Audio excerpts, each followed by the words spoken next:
Mandukya Karika, Pranam Mantra. Om Bhadram Karne Vishunuyam Deva Bhadram Pashe Makshavirya Jatra Stirairanga Estustuvagang Sastanubhi Vishema Deva Hitang Yadayuhu Swasti na Indro Vriddhashava Swasti na Pusha Vishwaveda Swasti Nastakshyo Haristanemi Swasti no Brihaspati'r Dadhatu. Om Shanti Shanti Shanti. Hari Om.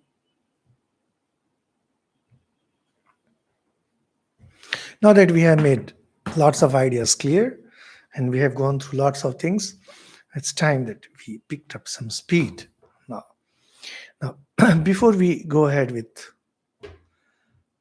Karika number 33, that is verse number 33, which is about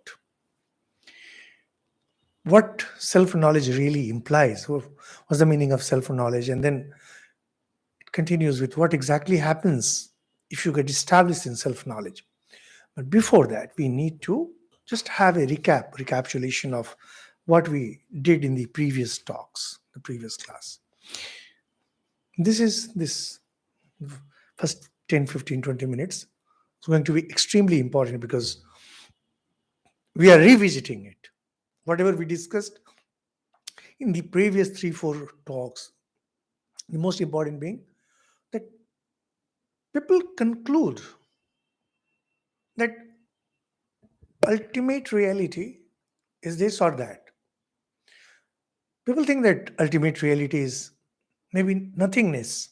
People think that ultimate reality is prana, ultimate reality is mind, intellect, etc. And then Gaudapada, the great teacher, said that Atman alone appears as all those things.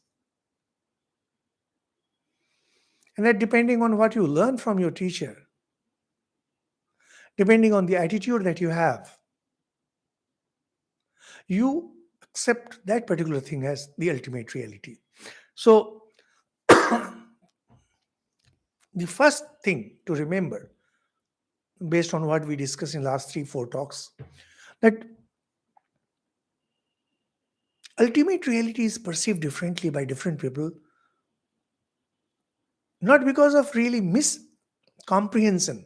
You cannot say that they are wrong. It's simply that Atman appears to them in that way. Why?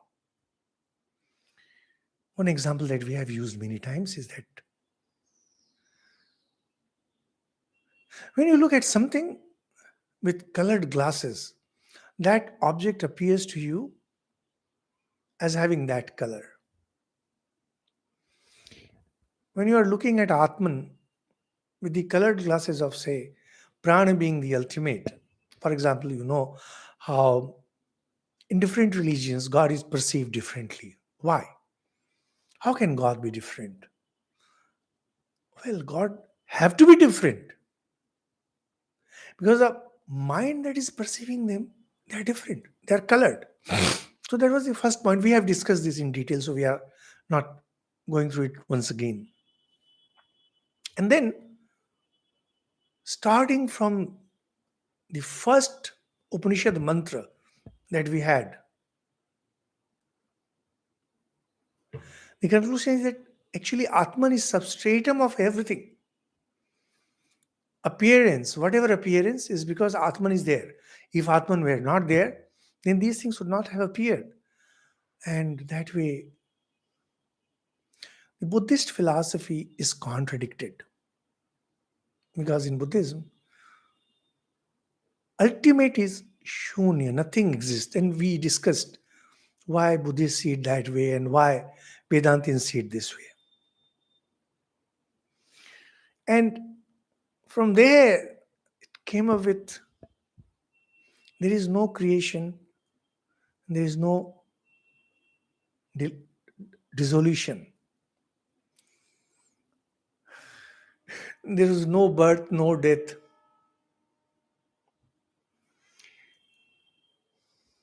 This is a very interesting argument in Hindu tradition. And what is that? The moment you say that something is born, the moment you say that something is destroyed,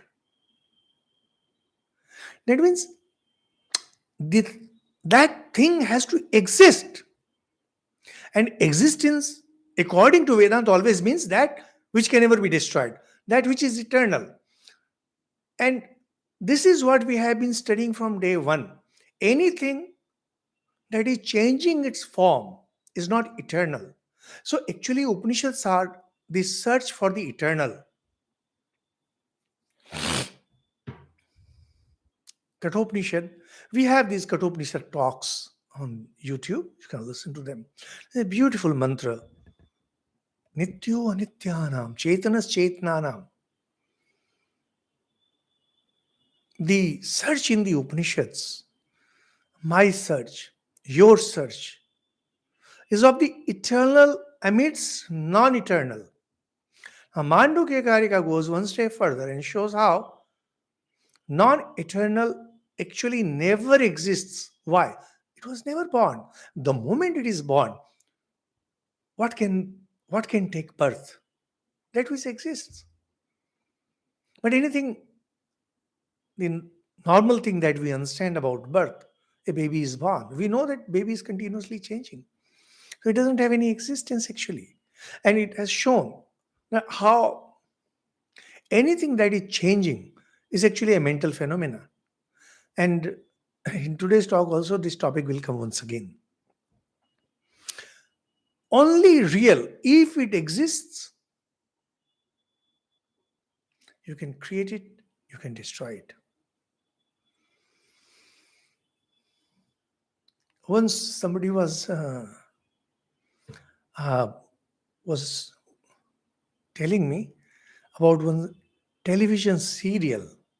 It's a Yes Minister, I think. Yes Minister. Some British program it was. And it was a comedy. So minister announced that there will be some jobs and something like that. Now his secretary dissuades him. So that discussion is going on, and ultimately minister is persuaded you cannot create these jobs. Then he says, what about the announcement that I made? Don't you worry, sir. You just said that you have saved so much of rupees, so much of pounds. He says, but I didn't save. Yes, sir, you saved by not giving the employment. Basically, it's a taunt on the political setup. So neither there was money, nor there was any expenditure, nor there was any saving. Yet, you imagined your expenditure and you save that money. And you are now into full PR exercise that our minister, such a wonderful person, he saved so much of money.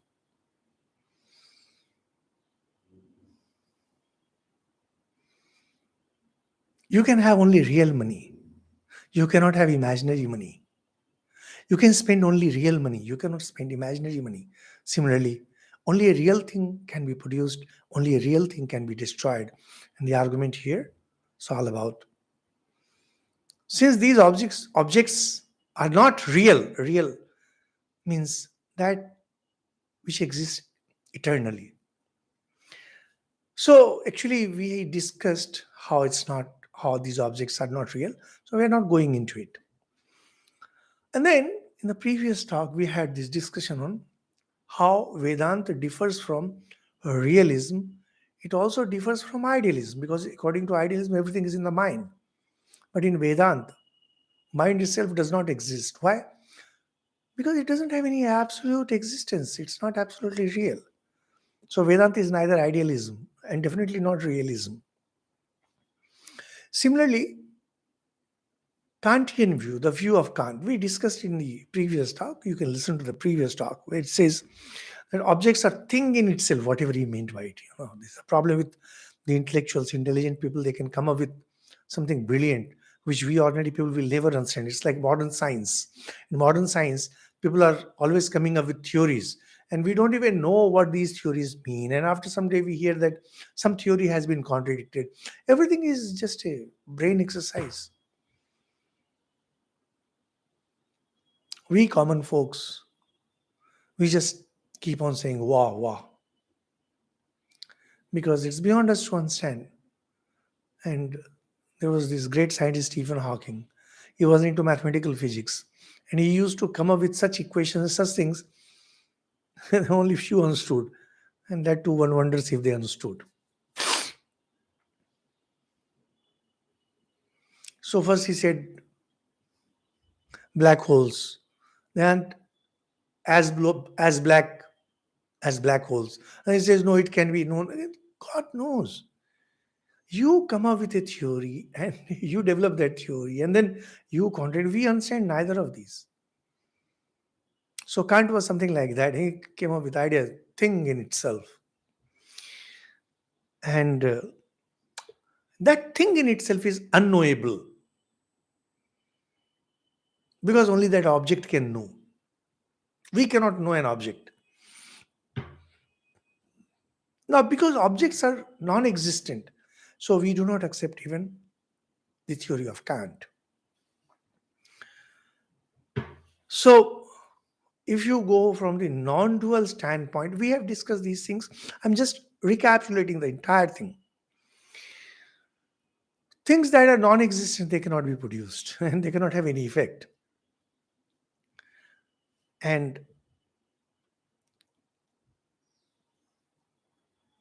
Vedanta, Vedanta is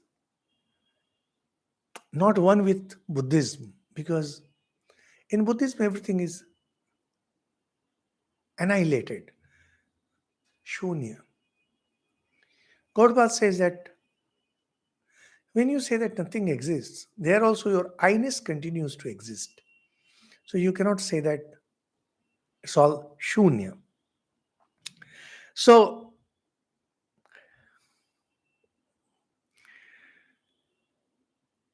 at the same time, any duality, any duality is an illusion. The moment you talk of any duality, this too has been discussed. From the standpoint of Advaita, every duality is an illusion. So, whatever duality you come up with, Vedanta doesn't accept that. But most importantly, scriptures, they do not teach Atman. See, this is a popular misconception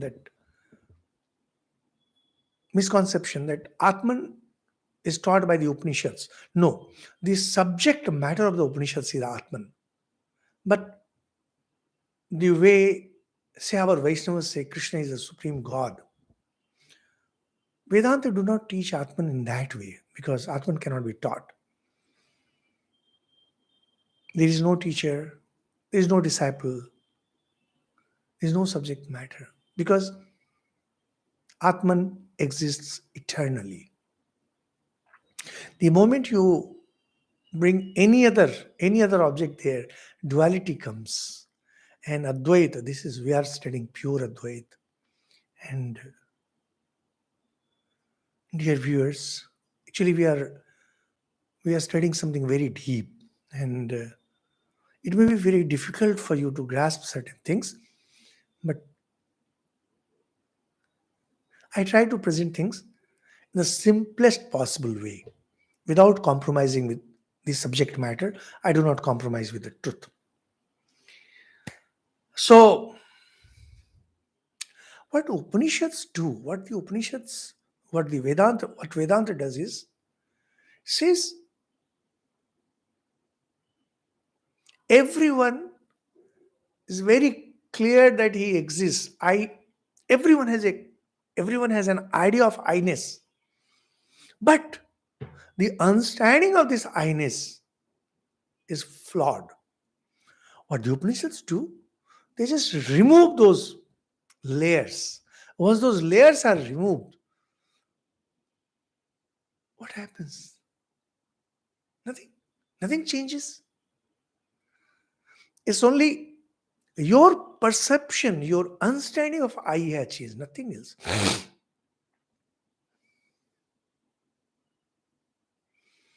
Supposing tomorrow some prophet comes and he comes up with some new god, huge number of gods that we have, supposing. And he says that, well, if you listen to my God, you will have this, whatever that might be. If you don't listen, consequences will be this. Now, what happens? You move from one point to another. Supposing I were to adopt that philosophy, then I give up this philosophy and accept that philosophy. So there's a literal movement. That is what happens. And not only that, if you are already following, for example, those who are into Christianity, well, they believe that they are sinners. And they have to go on asking for forgiveness. Some act is required. And that forgiveness will take them to heaven. So you can see how there is movement. Now, Vedanta says something. You were here, you went nowhere, you will go nowhere, nothing. Whatever is illusion. It's a game being played out in front of you. You are watching a movie and you get too involved in that movie. You smile with the characters, you shed tears with those characters, and you forget that you exist. Just like that, somebody comes and reminds you. When you have lived with something for too long, you forget your identity. And because you forget your identity, then you start living a different life. So these are the main points that we discussed in the last 2-3 talks. From there, we move on towards the concluding part of this chapter. We begin with Karika number 33. Bhavai asadvi evayam advaina cha kalpitaha bhava api advaineva tasmat advaita shiva. Its meaning is Atman is imagined as unreal, like prana, etc. When you say that this is the real thing, actually, unreal things are being imagined on Atman, and Atman appears as if it has become those things. So, Atman is imagined as the unreal objects that are now perceived to exist, and as non duality as well. They appear as non dual, they appear as the ultimate reality. The objects too are imagined in the non dual Atman. The objects are just that way, imagined in non dual Atman. Therefore, non duality is bliss. What Gaudapada says here is Atman is the ultimate reality, and yet you imagine prana to be the ultimate reality, or mind to be the ultimate reality. Like for example, scientists today consider mind to be consciousness. So when persons like Roger Penrose and all there discussing on mind as being the ultimate consciousness, you're imagining mind to be consciousness. Consciousness is Atman.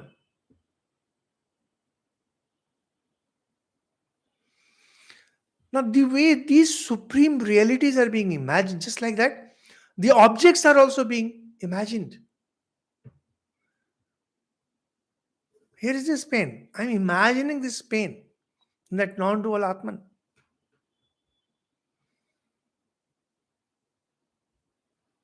And if the objects do not exist, that means if non duality is the only truth, then that is Shiva. Shiva means bliss. Shiva means bliss. Once you can realize that Advaita is the ultimate reality, you will have only bliss and bliss and bliss. This needs a little explanation. It's very simple, nothing complicated.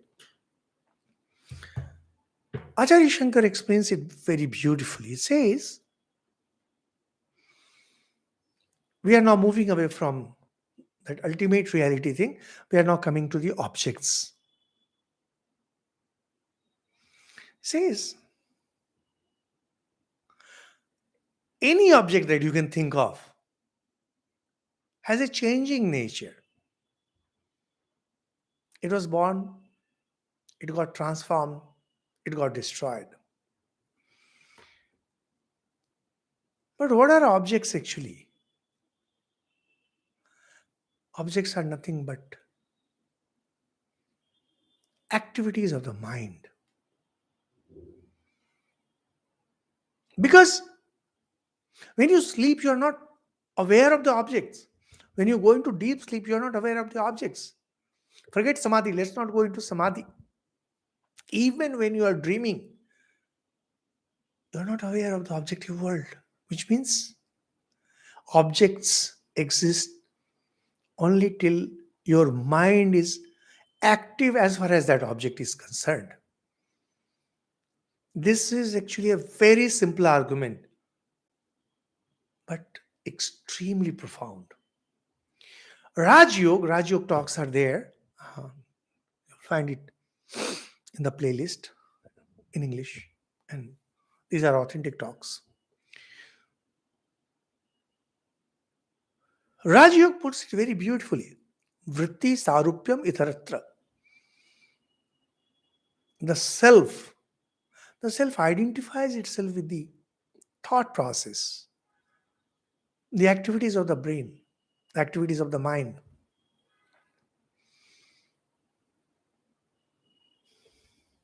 Whenever we are talking of something, whenever we are watching something, listening to something, whether you are hearing your own words, words from inside, words from outside, whatever it be, it's all mental activity. Objects are just mental activity. And it has been shown earlier. Mind is actually non different from Atman. Mind does not have any separate existence, because if mind has a separate existence, then as we showed earlier, Vedanta will become idealistic from the Western sense of philosophy. Vedanta is not idealism. So Gaudapada has taken the entire Upanishad, that is 12 mantras, and so many karikas to show how Atman and mind, these are two different things. And mind does not have any existence. Any object, an awareness of any object, is a pure mental activity. Acharya Shankar explains that when you have this problem of illusion, when you take a rope for a snake, say for example, when you see that snake, it's a mental activity. And when you see a rope, that is also a mental activity. Everything is mental activity. The creation of snake was by the mind.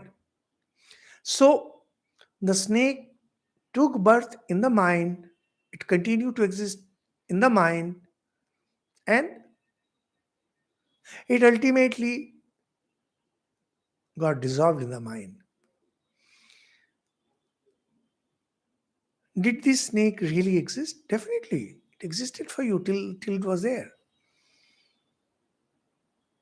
And you could see whether you saw that as snake or you saw that as water line or whatever you saw. It was all product of your mind.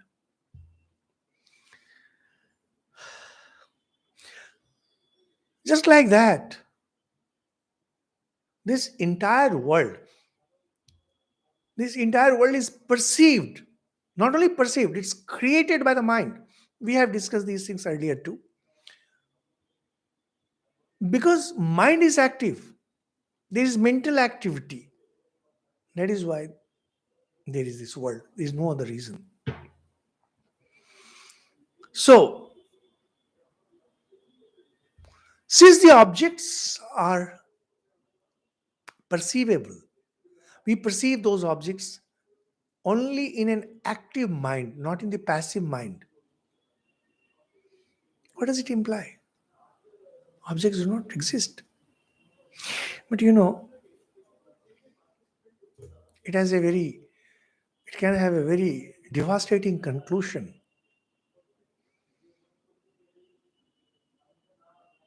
Anything that is worked out by mind is actually false, whether that be object or that be an ideal. So when you say that Aham Brahmasmi, I am Brahman, even that is false because it's a mental activity. When you say that God exists, it's a mental activity. Yes, false. This is true Vedanta. Vedanta doesn't accept of all such hocus pocus. It doesn't say that you will say that the world does not exist, but Brahman exists. No. That you are telling Brahman exists, that also is false because your mind is working that. You say that God alone is the truth, as some religions say. My God is true.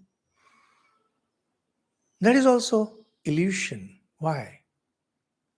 Anything that is coming out of the mind is illusion. Illusion from the ultimate standpoint. You see, what we are studying here, Mandukya Karika, this is pure Advaita Vedanta. And this is something very difficult to grasp. Those of you who are really interested in understanding Advaita Vedanta, truly interested, I'll advise you to read Gospel of Sri Ramakrishna. Oh, Mr. Stevenson has written a wonderful thing. It has hilarious implications for religion. Yes, dear Stevenson, you are so correct. It has a very hilarious implication for religion. So, if you read Gospel of Sri Ramakrishna, this idea of Advaita and mental activities, these things become clear.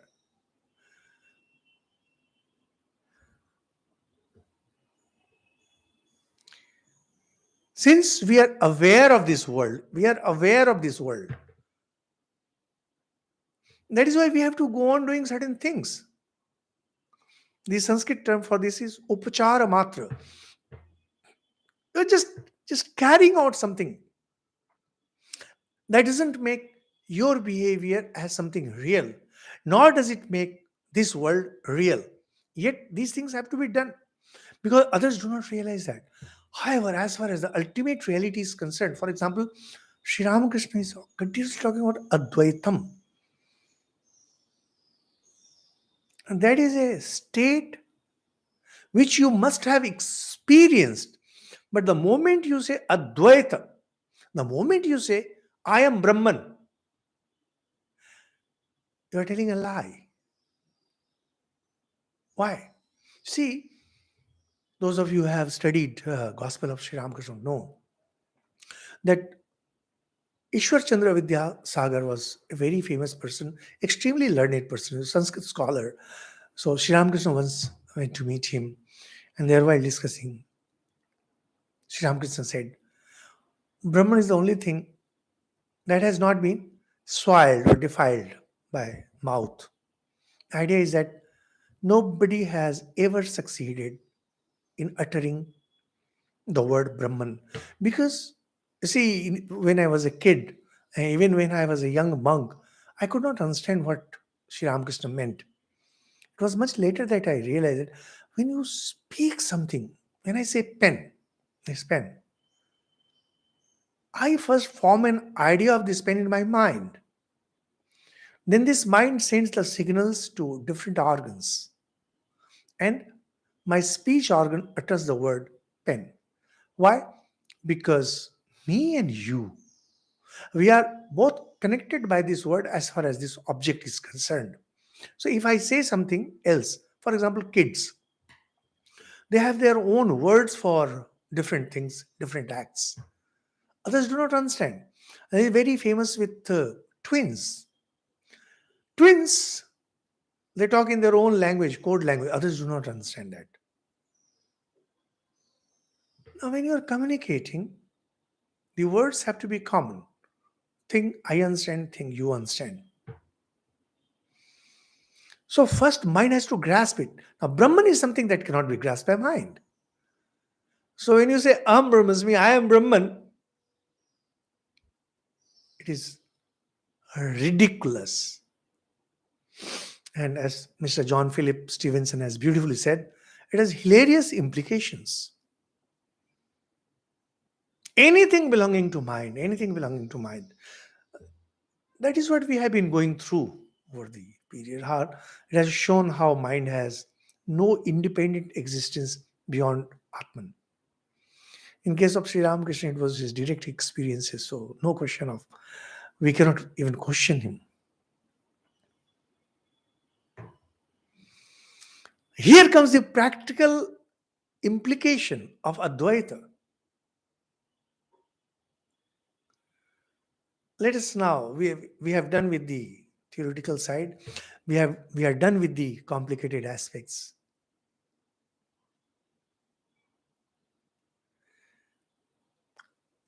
If you follow some religion, whatever religion, that be Buddhism or Islam or Christianity, they have something to offer to you.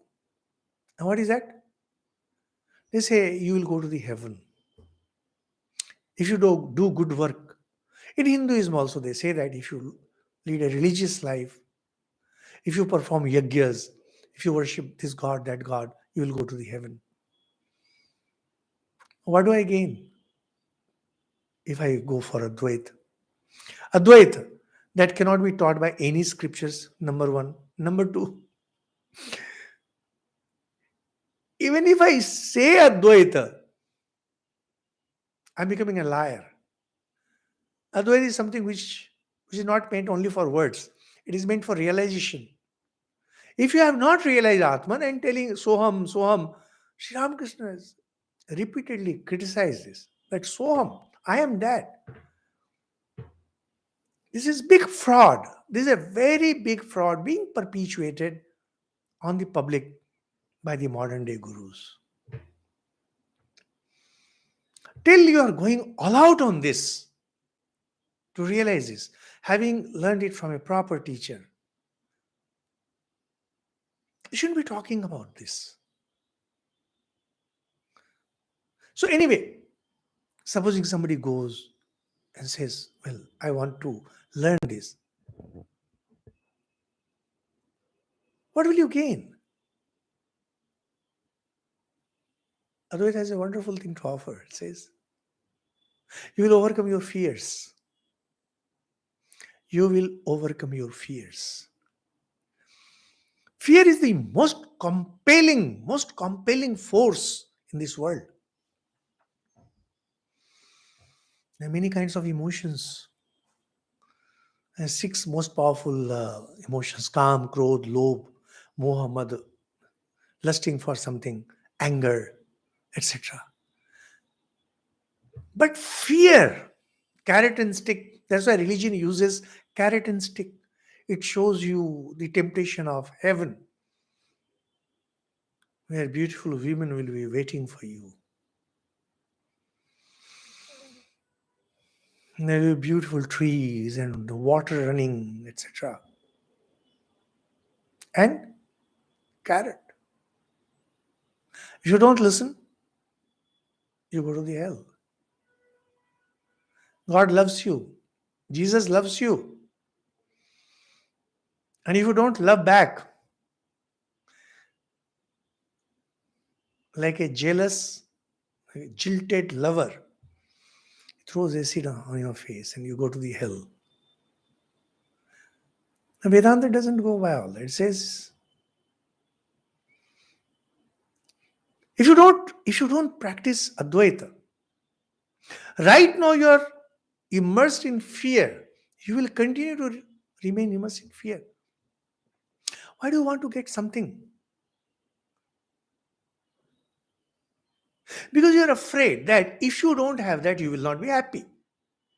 We talk about pleasure and pain. These are all products of mind. People say that everything is in the mind. Do they practice it? No, they don't. Why? They cannot. But ultimately, if you analyze yourself, every emotion that we have is actually goaded by, we are forced forward by only one emotion, and that is fear.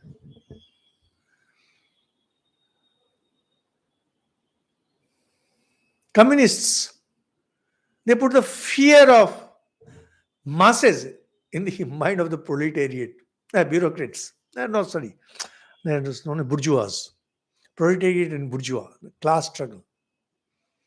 In the minds of proletariat, they put the fear of bourgeois. So there is fight. Class struggle begins. Every revolution is caused because there is some kind of fear. We are greedy because we are afraid. Swamiji mentions one beautiful example of America, that he heard of a person who was very rich. He committed suicide because he had now only $1 million left. And Swami says that here is this person, for him, $1 million is nothing. He committed suicide. He felt that he is now poor. So he is scared. He is scared that society will not recognize him now that he is left only with $1 million. But for you, dear viewers, for me, it's a huge sum. So ultimately, it is fear. It is fear that makes you work. It is fear that makes you greedy. It's fear that makes you lustful. Ultimately, it's fear. Where from this fear comes? From objects. You think there are two. You think you are separate, and that is why you have this suffering. That's why you are afraid. Fear is because we see the duality. We are scared of God, that He may send me to the hell. Why? Because you see God separate from you, and you see the hell separate from you. You are scared of your enemy because you see two. Gautam Buddha, he never saw two. He never had any problem.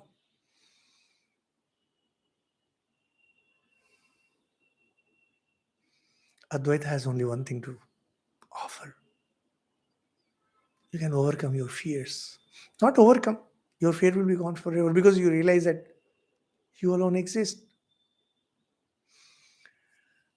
There's a very beautiful story in one of the Upanishads that when the creation was there, God became self aware and then he started crying out of fear. And then he thought, since I am alone, whom should I be afraid of? Now, it's not that I just think that Advaita is the truth. Advaita is the truth. So I will not be scared of anything. No, it's not that. You need to be established in that because when you say that, I don't want to be scared, I don't want to be afraid. Once again, mind comes into play. You identify yourself with the body, you identify yourself with the mind. Back in the trap. Advaita is not something which can be discussed merely theoretically. It's not something like one of those positivistic talk this as I say motivational talk. No, it's not. It's something that you need to realize. It's a state where you remove all your trappings. There's no covering left. And then you realize the truth. So, according to the Upanishads, according to Vedanta, fearlessness is the ultimate good. You don't have to be scared of the hell. But for that, you also must get out of the greed, the lust for the heaven. You must also get out of this identification with the body. I hope I have made the idea clear. I'm not very sure because these are a bit subtle things. So, Advaita, Advaita Bhayatah Seva Shiva. Advaita, Advaya itself is Abhaya.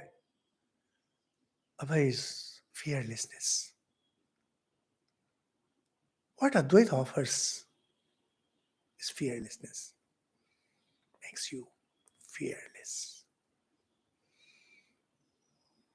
We talk big nowadays with yes, YouTube and all. And there was, I think the gentleman is still alive, some doctor, he was talking a lot that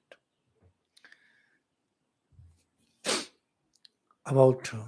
So the gentleman was once giving talk, Taj Mumbai. In those days it was Bombay. So I was in the habit of reading newspapers and magazines in those days, and so I'm forgetting name. So some young people had gone to attend, came out, and some newspaper men asked, "Oh, it's such a wonderful talk.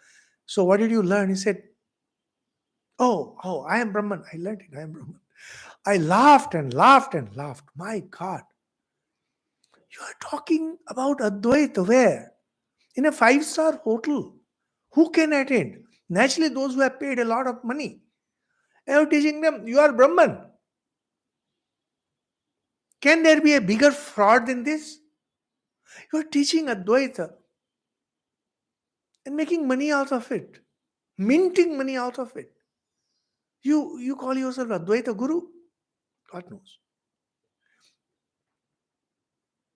Hypocrisy should have a limit in religion.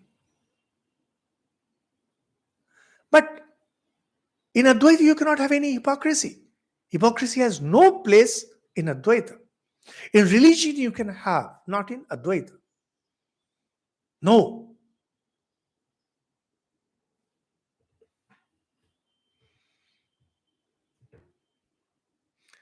So, Karika says, Tasmat Advaita Shiva. Auspicious. Advaita alone is something that is auspicious. It gives you peace. You go beyond any kind of fear. You're established in fearlessness. You go beyond sorrow. You go beyond delusion. You go beyond all that. To remind, you might say that, okay, fine. If I cannot be in Advaita, and if speaking of Advaita is kind of hypocrisy, then why should I practice it? So let me go back to one of the statements that I heard from one of my teachers. I had actually lucky to have many teachers. That's one advantage of the organization. You meet many great personalities. In earlier times, there used to be only one teacher, only one guru. But now with organization there, you interact with many. So Srimad Swami Mokshadanandaji Maharaj, Ram Maharaj, I learned a lot from him.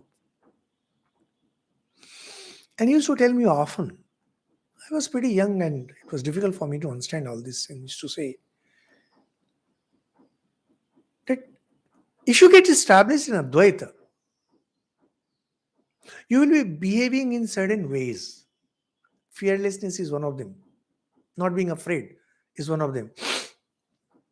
Not being deluded by sorrow, not being deluded by grief. These are also part of that same thing.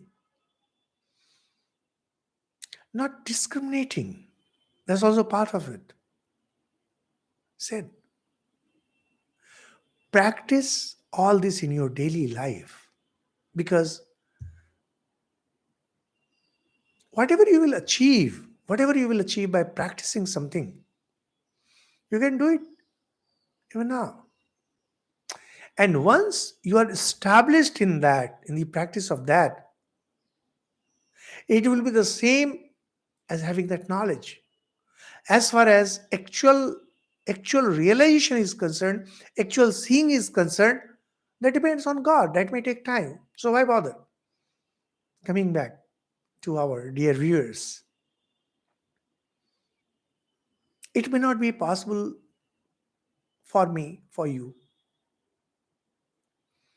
to practice everything that is a direct corollary of, direct effect of Advaita. You can practice. The next verses, they will be explaining what exactly happens when a person has the knowledge of Advaita. You can practice it. Uh, You can practice practically most of it. As you start practicing, you become blessed. You can come out of your worries. You can come out of tension. See, many studies have been conducted to show that people who practice religion, they are happier. It has been conclusively proven many times. Now, a person believing in God, in America they are saying, God is in charge. Don't worry. What rot? God is in charge. As if sometimes God is in charge and other times God is not in charge. And God is in charge all the time. Thing is, do you believe in God? If you believe in God, it gives you strength. When when there was this Iraq, America had sent its army in Iraq. So one of these soldiers, his wife reminisced. I read it in one journal. It's beautiful reminiscences. She didn't believe in God. She was an atheist. But her husband, that means the soldier who died, and he was a believer in God. And they had a small kid, 5, 6 years old. He had inherited it from his father, and he also believed in God. So the news came that the gentleman had died, the soldier had died. And there were tears and this and that. Lots of things happened. After some months, one day, that kid pointed at his star and told his mom, Mom, see, my dad is there. And that is when this lady decided to write this. She said, and I suddenly realized that my son, who was a believer in God, was more at peace with the death of his father than I was. Atheists are never at peace.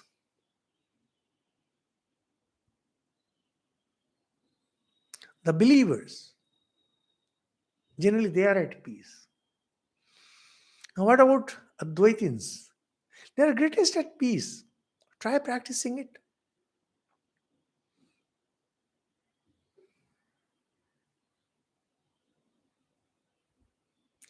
We have our talks on Ishopanishad in the playlist. Beautiful is as if you realize this oneness, tatra komoha ka shoka ekatvam anupashyati.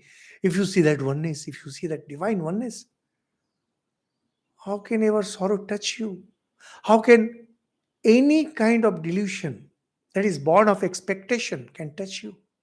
You know that everything is one. You don't mind. One country attacks the other country. One country carpet bombs another country. Why? Because you never believe. You never believe in this fact that the universe is one. See, a few days ago, suddenly one news item is there regarding science. Scientists have worked out family history of the previous 1 lakh years. 1 lakh is 100,000. And says that it's all coming from one particular family in Africa. I loved it. I loved it.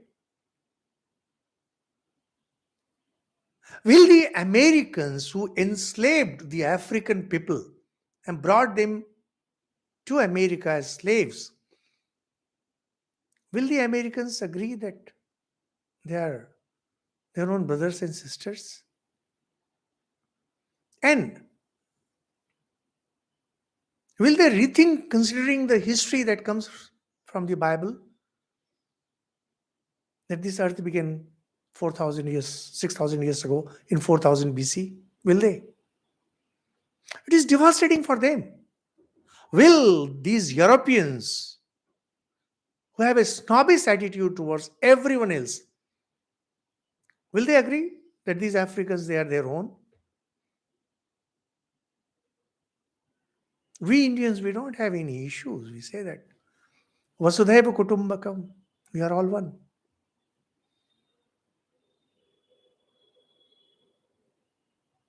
Will these communists say that bourgeois and proletariat, they are all one? They will not.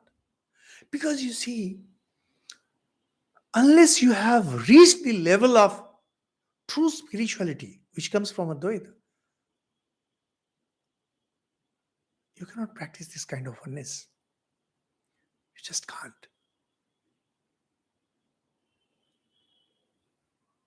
This problem of differentiation, this problem of you are separate and I am separate, it comes simple. The idea of duality, the product of duality. And it all began with the Jews who came up with this idea that they are the chosen of God. And it was taken up by Christianity and then Islam. They are the chosen of God. You don't believe it? Let's settle it with a good fight. Let's fight it out. Who is the chosen of the God?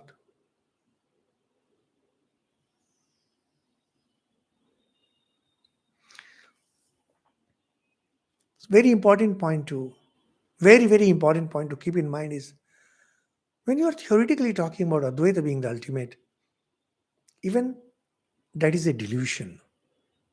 However, that being the truth, as told by the Upanishads, as realized by the greatest of sages, you can start practicing it by non-differentiating. Don't carry superior attitude. Don't carry airs about you. So, well, I wanted to complete, but it's not possible. And we will have, I hope to cover this in our next talk. I am sorry, our talk time has now reduced by 10 minutes because of some operational issues. Thank you so much. Om Shanti Shanti Shanti. Hari Om Tat Sat. Shyam Krishna.